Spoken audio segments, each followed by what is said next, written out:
For the past 2 years, Americans have watched their credit scores slide after more than a decade of steady growth. According to new FICO data, the national average score has dropped from 718 in 2023 to 717 in 2024 and now sits at 715 in 2025. On the surface, a few points may not seem like much.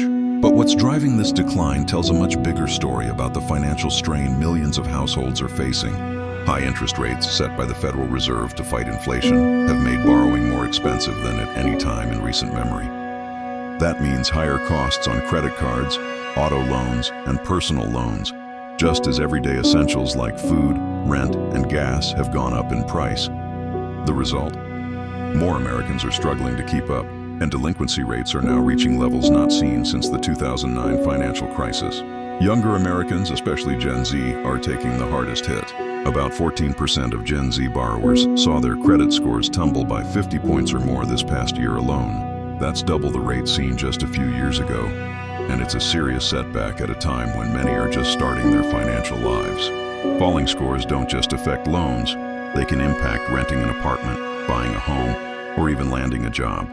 Meanwhile, older homeowners are holding steadier, with mortgage delinquencies still near record lows thanks to lower fixed rates locked in years ago. So, would Federal Reserve rate cuts fix this problem?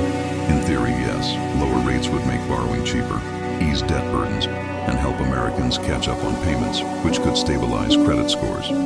But it's a double-edged sword. Cutting rates too quickly could push inflation back up, raising the cost of living again. Keeping rates high too long, though, risks pushing even more families into financial distress. The bottom line is this. While the Fed faces a balancing act between taming inflation and supporting household finances, you do have tools to protect yourself. Staying current on payments, even the minimums, can prevent the biggest credit score damage. Exploring balance transfer offers, hardship programs, or credit counseling can provide relief. And most importantly, don't wait until you're behind to reach out for help. Being proactive can make the difference between a short-term dip and a long-term financial setback. This drop in credit scores is more than a number. It's a reflection of everyday Americans living through their own personal recessions. But with careful steps, recovery is possible, no matter where you're starting from.